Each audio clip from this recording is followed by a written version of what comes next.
Donc, on est en compagnie de Gilles Tessier actuellement, qui est venu nous parler de sa nouvelle émission de radio.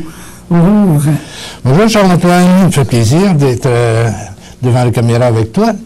C'est la jeunesse avec la vieillesse. Il y a un beau contraste aujourd'hui. C'est un beau contraste, oui. Donc, vous avez une nouvelle émission de radio, vous vous relancez dans le métier. Oh, La piqûre lâche pas. Disons que j'entame peut-être un dernier tournant de ma carrière. Hein. Ça s'est fait de façon bizarre. C'est que, bon, tu sais que j'ai été l'un des fondateurs de CJLM, Joliette, il y a plus de 50 ans maintenant, ce qui ne me rajeunit pas. Et cette année, en 2010, c'était évidemment le 50e anniversaire de naissance de la radio à Joliette. Oui. Et on m'avait demandé de participer à certaines émissions d'histoire de l'histoire de la radio. Ce que j'ai fait avec grand plaisir depuis janvier 2010 jusqu'à juin. Alors que le dimanche matin, de 8h à 9h, on parlait de ce qui s'était passé à la radio, comment ça a commencé, les gens qui ont passé là, etc. Bon. Alors, semble-t-il que cette émission-là, même si elle passait très à bonne heure, à 8h le matin, a été appréciée des auditeurs de cette station, qui est maintenant complètement changée. Là. C'est les autres ont un vent de jeunesse. Oui, c'est FM et puis tout ça. Alors, on m'a demandé de recommencer une émission, cette fois-ci s'adressant à un autre public, incluant le public adulte, je dirais. Donc, ça va traiter de quoi, cette émission-là? Bon, c'est une émission entièrement musicale, où je vais tenter de faire connaître aux plus jeunes les belles mélodies françaises des époques des années 60, 70, 50 même, et 80. De la musique classique? Ou non, de la musique, de la chanson et de la chansonnette. Okay. Je fais une différence entre chanson et chansonnette, je t'expliquerai ça tantôt, pour justement faire découvrir ces belles mélodies-là, ces belles chansons-là aux plus jeunes, mais aussi pour rappeler de beaux souvenirs aux gens de mon âge qui ont été là durant toute cette période-là. Alors écoute, ça peut et je dis des chansons françaises, il y a aussi des chansons québécoises, bien sûr, à partir des années 60, là. Avez-vous déjà certains artistes en tête? Ah, mon Dieu, mais ils sont tous là. Ils sont tous là, déjà. Ils sont tous là. Notés. À partir de disques 78 tours, 45 tours, 33 tours, bien sûr, le vinyle qu'on a bien connu, aller jusqu'à la cassette 8 pistes, la cassette 2 pistes. Et ça a tellement changé, tu sais. Depuis ce temps-là. J'ai personnellement une belle collection de ces chansons-là, cette chansonnette. Je fais une différence entre chansonnette et chanson parce qu'il y en a une. Dans mon esprit à moi, qui fait tourner des disques à la radio depuis plus de 50 ans, il y a la chansonnette. Bon, si on parle de la chansonnette française, ça ne te dira rien, mais il y a Toama, il y a Jean Sablon, il y a... Bon. Il y a la chanson française qui est interprétée par Trenet à l'époque, ou si on vient aujourd'hui à Aznavour, Bécaud, etc. Alors, je fais une différence entre ça. Et si on parle du Québec, bien évidemment, il y a une différence marquée entre les premières chansons de la Bolduc à aller jusqu'à nos interprètes d'aujourd'hui, Félix Leclerc et les autres. Là. Alors, il y a chansonnette et chanson. C'est ce que je vais essayer de faire passer sur les ondes. Maintenant, la qualité sonore est beaucoup plus intéressante qu'elle était dans mon temps. Oui, c'est ça, avec les nouvelles technologies. Voilà. Alors, c'est même les plus âgés découvriront leurs belles chansons, mais avec une réception beaucoup plus agréable. Voilà. Puis à l'intérieur de ça, il est possible qu'en cours d'émission, je reçoive quelques-uns de mes vieux amis de l'époque. Ah oui? Bon, j'ai fait l'an dernier quelques émissions avec ma belle consoeur de l'époque, Reine Malo, que je vois toujours régulièrement. On est restés bien copains tous les deux. Avec Pierre Marcotte, avec d'autres. Bon, je pense aussi à mes confrères du début j'ai commencé à CJSO, à Sorel, moi, avec Claude Rochon. C'est des noms qui disent quelque chose, là. Quelques-uns de tes téléspectateurs. Je pense par exemple à Jean Landry, tiens, qui regarde toujours tes émissions et qui nous regarde sûrement aujourd'hui. Ben, Jean était Ça va là. nous faire plaisir, justement. Oui, bien sûr. Jean et Lisette, son épouse, qui ont été parmi mes premiers auditeurs et auditrices en 1952, quand j'ai commencé. C'était des amis qui les sont toujours. Donc, c'est d'inviter des amis de vieille date à discuter des anciennes musiques de radio. Bien sûr, bien sûr.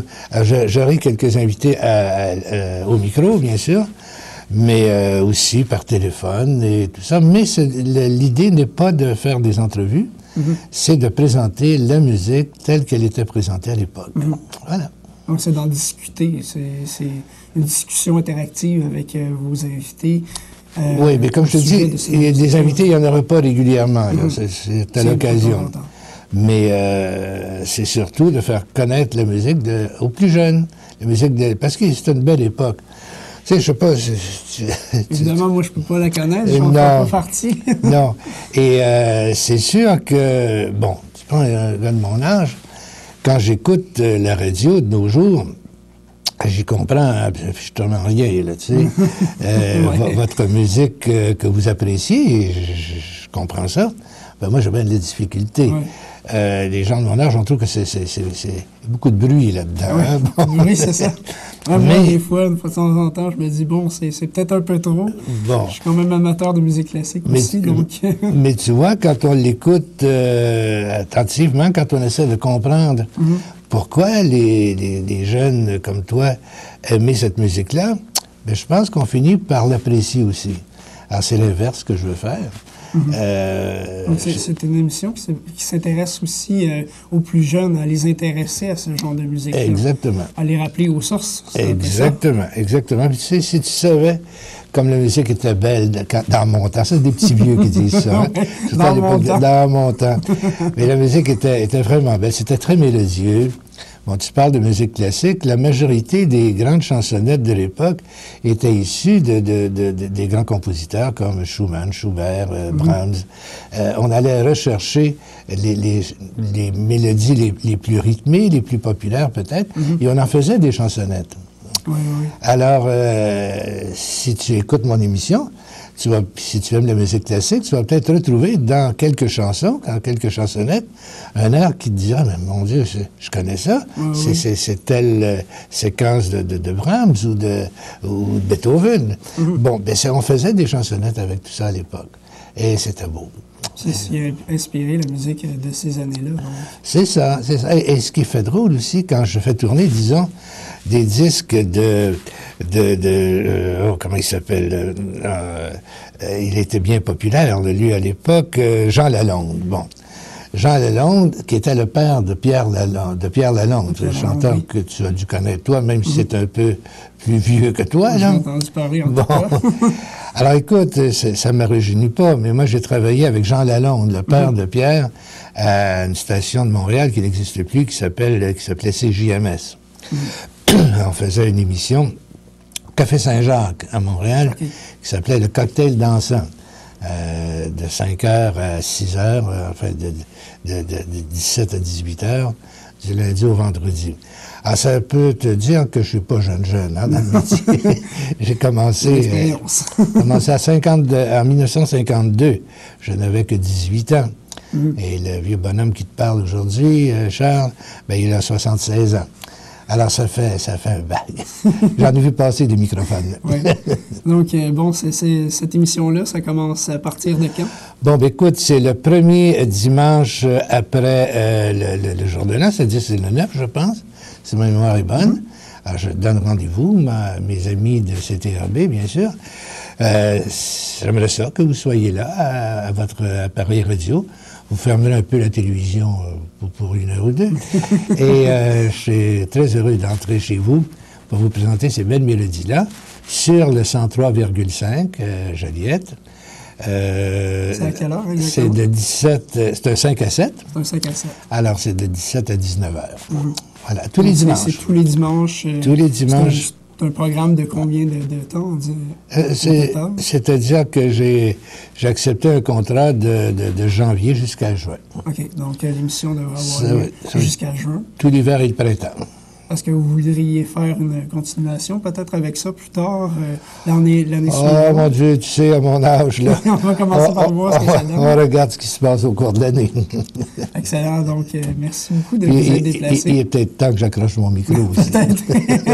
Ouais, quand même. Vous êtes quand même... vous avez de l'expérience, mais tout de même, vous l'utilisez toujours. Et tant que la passion est là... T'es bien gentil. Ça vaut la peine de continuer. T'es bien gentil. Je te remercie. Puis je vais en profiter, si tu me permets, pour offrir mes meilleurs vœux à tous les téléspectateurs de CTRB. J'ai eu l'occasion de le faire quand j'étais président de cette station. Maintenant, je le fais plutôt comme téléspectateur. Et je dis à tous mes confrères téléspectateurs, consoeurs téléspectatrices que je leur offre toutes sortes de bonnes choses, de continuer à regarder CTRB parce que c'est une belle station de télévision communautaire. C'est même la seule au Québec, me fait plaisir de le dire, qui présente à tous les jours un bulletin de nouvelles quotidiennes. Vous n'avez pas eu de compétition encore là-dedans. Alors, continuez comme ça. Parfait. Merci beaucoup, Gilles Tessier. C'était très plaisant de vous recevoir ici. Donc, à l'écoute de votre émission dès dimanche le 9 janvier, vous avez dit. Voilà, c'est ça. Donc, à partir du 9 janvier, Gilles Tessier sera au M1035 pour nous présenter son émission de musique des années 50, 60 et 70. Merci beaucoup. C'est moi qui te remercie. Bonne fin de journée.